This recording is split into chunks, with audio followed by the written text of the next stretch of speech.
আহিরিকে মারতে এসে উৎপল এবার রাঙা সত্যজিৎ স্যারের হাতে ধরা পড়ে গেল। হ্যাঁ বন্ধুরা, এমনটা হতে চলেছে আজকের পর্বে। বিস্তারিত জানতে ভিডিওটিতে লাইক দিয়ে চ্যানেলটিকে সাবস্ক্রাইব করে পুরো ভিডিওটি তোমরা দেখতে থাকো। গল্পের শুরুতে আমরা দেখতে পারবো বসিরবাড়ির ড্রয়িং রুমে বসে ময়না বলতে লাগলো, দেখেছেন দাদাভাই, যবে থেকে দিদির এর হাতে চাবিটা এসেছে তবে থেকে সবার মুখটা কেমন বন্ধ হয়ে গেছে, কেউ আর কোনো কথা বলছে না। কি করেই বা বলবে? যদি দিদির কথার অবাধ্য হয় না তাহলে কিন্তু সবাইকে এ বাড়ি থেকে ঘাড় ধাক্কা দিয়ে বের করে দেবে, এটা সবাই ভালো করে বুঝে গিয়েছে। তাই তো সে কোনো কথা বলছে না। তখন সভ্য প্রচণ্ড রেগে যায়, আর রেগে গিয়ে বলতে লাগলো, শুনো বৃন্দা, আমি একটা কথা বলে রাখি, তোমার না পাপের ঘোড়া পূর্ণ হয়ে গেছে। এবার দেখো সেই পূর্ণ ঘোড়াটা কখন না ফেটে পড়ে, বুঝতে পেরেছো?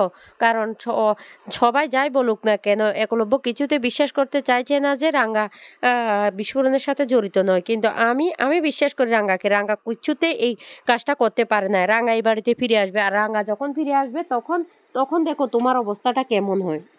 এই বলে সেখান থেকে সভ্য চলে গেলে বৃন্দা তখন হাসতে থাকে, আর হেসে হেসে বলতে লাগলো, একলব্য, তোমার ভাইটা না এখনো বোকা রয়ে গেছে, কিছুই বুঝে না তোমার ভাইটা। রাঙ্গা ফিরে আসবে। রাঙ্গা কি করে ফিরে আসবে? রাঙ্গার আর ফিরে আসা হবে না। এই বলে বৃন্দা সেখান থেকে চলে গেলে তখন একলব্য রেগে তার হাতটা এমনভাবে আঘাত করে, তখন পাঞ্চারি সেটা দেখে ফেলে। পাঞ্চারি দেখে বলতে লাগলো, ভাই, এখন আর এসব করে কি লাভ হবে? যা সর্বনাশ হওয়া তো হয়ে গেছে, এখন তোর জন্য বাবাকে সেটা সাফার করতে হচ্ছে, আর পরিবারের সবাইকে তুই এমন অবস্থায় ফেলে দিয়েছিস। এ কথা বললে একলব্য তখন রেগে বাড়ি থেকে বের হয়ে যায়। এইদিকে পাঞ্চারি তখন বলতে লাগলো, কি হবে কিছু বুঝতে পারছি না, এ পরিস্থিতি থেকে আমরা কিভাবে বের হব।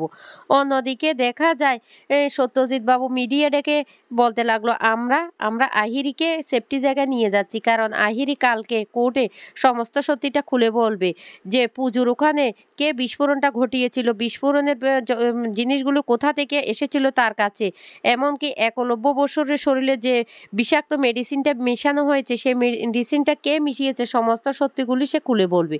তখনই মিডিয়ার লোকজন বারবার জিজ্ঞাসা করতে থাকে, আচ্ছা সত্যজিৎ স্যার, আপনাদেরকে একটা কথা বলে রাখি, আজকে কেন আপনারা আহিরিকে এখান থেকে সরিয়ে ফেলছেন? তখন সত্যজিৎ বাবু বলতে লাগলো, যা জিজ্ঞেস করার আপনারা কাল কোর্টে সেটা জিজ্ঞেস করবেন, আর আশা করি আপনারা সঠিক উত্তরটাও কালকে পেয়ে যাবেন। প্লিজ দয়া করে আর আজকে এখানে ভিড় করবেন না। তখন আহিরিকে সবাই জিজ্ঞাসা করতে থাকে, ম্যাডাম আপনি কিছু বলুন, আপনি কিছু বলুন, কিন্তু আহিরি কোনো কথাই বলে না। সত্যজিৎ বাবু তখন বলতে লাগলো, প্লিজ দয়া করে আপনারা এবার আমাদেরকে যে একটু যেতে দিন, আমরা না এখন আর কিছু বলবো না, কালকে যা বলার কোর্ট চত্বরে সব কিছু হয়ে যাবে। এদিকে রাঙ্গা আর সংগ্রাম স্যার বলতে লাগলো রাঙ্গাকে যে, রাঙ্গামতি, তোমার না বনবাস শেষ হয়ে যাচ্ছে, আমার মনে হচ্ছে কালকে কোর্টে সমস্ত কিছু প্রমাণ হয়ে গেলে একলব্য নিজেই এসে তোমাকে এবার বাড়ি ফিরিয়ে নিয়ে যাবে, সব ভুল বুঝাবুঝি মিটে যাবে, তুমি আবার আগের মতো করে নতুন করে সংসার করতে পারবে। রাঙ্গা তখন বলতে লাগলো, কি বলছিস কোর্ট স্যার, আমার তো সেটা একদম মনে হচ্ছে না।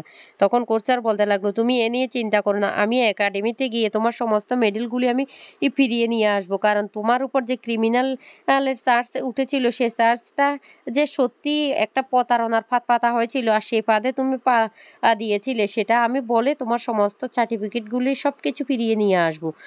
রাঙ্গা তখন বলতে লাগলো, দেখ দেখ ঘুঘু, তুমি বারে বারে খেয়ে যাবে ধান।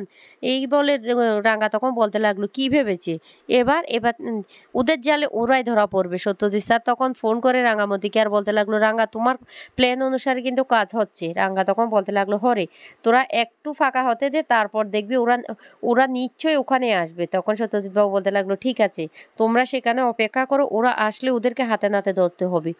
এইদিকে উৎপল সেটা দেখে ফেলে। উৎপল তখন বৃন্দাকে ফোন করে বলতে লাগলো, বড় বৌদি, আজকে নিউজটা তুমি দেখেছো? তখন বৃন্দা মোবাইলের সে নিউজটা দেখতে পায় সত্যজিৎ বাবু বলেছে কালকে নাকি কোর্টে সমস্তটা আহিরি খুলে বলবে, আর এটা দেখে তখন ভয় পেয়ে যায় বৃন্দা। উৎপল তখন বলতে লাগলো, বড় বৌদি, আমার মনে হচ্ছে আহিরি যদি সত্যি কথাটা বলে তাহলে কিন্তু এবার পুলিশ তোমাকে অ্যারেস্ট করবে, বুঝতে পারছো?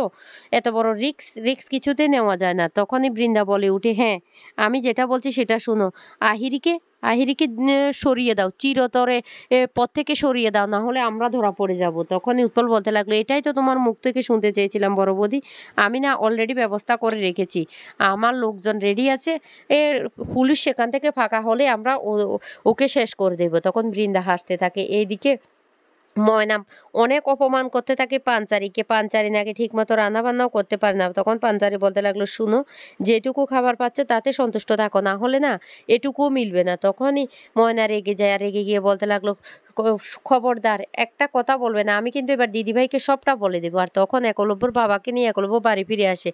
আর একলব্যর বাবাকে দেখে পাঞ্চারি তখন বলতে লাগলো, ও বাবা, বাবা তোমার কি হয়েছে, তুমি কি অসুস্থ? একলব্য তখন বলতে লাগলো, হ্যাঁ বাবা, রাস্তা দিয়ে আসার সময় হঠাৎ করে পড়ে গিয়েছিল মাথা ঘুরে। তখনই পাঞ্চারি বলতে লাগলো, বাবা দাঁড়াও, আমি তোমার জন্য শরবত নিয়ে আসছি। এদিকে ময়না তখন বলতে লাগলো, বাবা আপনি কি ঠিকমতো হাঁটা চলাও করতে পারেন না? এইটুকু বাজারে ব্যাগ সেটাও তো আপনি আনতে পারলেন না, সমস্ত সবজিগুলো আপনি দেখুন কি অবস্থা করে ধুলো লাগিয়ে নিয়ে এসেছেন। দাঁড়ান, আমি আমি এবার বড় বৌদিকে বলে দেব, সব কিছু বলে দেব, আপনি এটা কি করছেন, সমস্ত সবজিগুলি ধুলোবালু লেগে গেছে। পাঞ্চারি দেখুন বলতে লাগলো, প্লিজ মেজ বৌদি, এ নিয়ে তুমি আর বাড়াবাড়িটা করো না, একদম বাড়াবাড়ি করো না, দরকার পড়লে আমি এগুলো আবার ধুয়ে দেবো। তখনই একলব্য রেগে বলতে লাগলো, শুনো মেজ বৌদি, একদম বাড়াবাড়ি করতে যাবে না, আমি বলে দিলাম। তখনই ময়না বলতে লাগলো, কি করবে, কি করবে, আমাকে মারবে, দাঁড়াও আমি বলছি। এই বলে বড় বৌদি বলে চিৎকার করতে থাকে। তখনই সব্য উপর থেকে নিচে নেমে আসে আর বলতে লাগলো, হা হা হা, এবার না আমাদের খুশির দিন এসে গেছে। এই এই একলো ও এবার না তোকে তৈরি হতে হবে, তোকে রাঙ্গাকে ফিরিয়ে আনতে হবে। আমি বলেছিলাম না রাঙ্গামতি কোনো দোষ করেনি, আমাদের রাঙ্গা কোনো দোষ করতে পারে না। তখন ভয় পেয়ে যায় ময়না। ময়না তখন বলতে লাগলো, কি বলছেন দাদা, আপনি এসব কি বলছেন? সভ্য তখন বলতে লাগলো, টিভিটা খোল, টিভিটা খুললে সবটা দেখতে পাবি। তখন টিভি খুললে দেখে সেই নিউজটা দেখে অবাক হয়ে যায় একলব্য সহ সবাই। এদিকে বৃন্দা মনে মনে বলতে লাগলো, কিচ্ছু করতে পারে না, কিচ্ছু। আহিরিকে কোর্টে তোলার আগে আমরা শেষ করে দেব। অলরেডি উৎপল লোকজন নিয়ে সেখানে পৌঁছে গেছে। এদিকে পুলিশরা ইচ্ছে করে সেখান থেকে যখন চলে যায়, তখন উৎপল তার লোকজন নিয়ে আহিরিকে মারার জন্য সেখানে পৌঁছে যায়। আর অন্যদিকে সংগ্রাম স্যার আর রাঙ্গা সেখানে আড়াল থেকে সবটা দেখতে থাকে আর বলতে লাগলো, আমি বলেছিলাম না কোচ স্যার তোকে, যে উৎপল, এই দেখ এটা হলো উৎপল। আর ওদেরকে দেখে তখন চারিদিক থেকে পুলিশ ঘিরে ধরে, আর ঘিরে ধরে বলতে লাগলো, পালিয়ে যাবার কোনো রাস্তা নেই। তখনই উৎপল প্রচণ্ড ভয় পেয়ে যায়। আর উৎপল তখনই সেই মুহূর্তে গুলি করে যখনই আহিরিকে মারতে যাবে, তখন সত্যজিৎ বাবু আর রাঙ্গামতি এসে ধরে পেলে আর বলতে লাগলো, এই এই আহিরি দিদিকে কেন মারতে এসেছিস? তার মানে তোরাই এই কাজের সাথে জড়িত ছিলি? উৎপল, তুই আমার অনেক ক্ষতি করেছিস। এই বলে রাঙ্গা কষিয়ে থাপ্পড় মারে উৎপলকে আর বলতে লাগলো, কেন এই কাজটা করেছিস? তখন সত্যজিৎ বাবু বলতে লাগলো, আগে ওনাকে থানায় নিয়ে যায় তারপর। এদিকে বৃন্দা বাড়িতে বসে বারবার উৎপলকে ফোন করতে থাকে। আর তখনই এই ফোনটা রিসিভ করে সত্যজিৎ বাবু আর বলতে লাগলো, বড় বৌদি তুমি কেন ফোন করেছো? উৎপল এখন আমাদের হাতে। তখনই বৃন্দা ভয় পেয়ে ফোনটা কেটে দেয় আর খুব ভয় পেতে থাকে। সভ্য তখন ঘরে গিয়ে বলতে লাগলো, কি বৃন্দা, আমি বলেছিলাম না তোমার পাপের ঘোড়া খুব তাড়াতাড়ি পূর্ণ হয়ে যাবে, পূর্ণ হয়ে গেলে তো? তখনই বৃন্দা বলতে লাগলো, তুমি কি বলছো, এসব কি বলছো? তখন সভ্য বলতে লাগলো, আমি যেটা বলছি সেটা সত্যি বলছি। দেখো দেখো টিভিতে দেখো, আসল অপরাধীরা নাকি ধরা পড়ে গেছে। এক্ষুনি দেখবে, সেটাও নিউজে দেখতে পাবে। আর এই বললে তখন আবার টিভিটা অন করলে তখনই দেখা যায় সত্যজিৎ স্যার আর রাঙ্গা মিলে আসল অপরাধী যে উৎপলকে ধরে পেরেছে আহিরিকে মারতে এসে, সেটা দেখতে পায়। একলব্য তখন নিজের ভুলটা বুঝতে পারে আর বলতে লাগলো, এটা আমি কি করলাম? তখন একলব্যের বাবা চিৎকার করে বলতে লাগলো, দেখ আক্কু দেখ, তুই তো রাঙ্গাকে অবিশ্বাস করেছিলি। আমি জানি আমাদের রাঙ্গা কোনো কোনো খারাপ কাজ করতে পারে না। এবার বুঝতে পেরেছিস রাঙ্গা রাঙ্গা কি করেছে? রাঙ্গা দেখ কোনো অন্যায় করেনি। তো বন্ধুরা, কেমন লাগলো আজকের পর্বটি?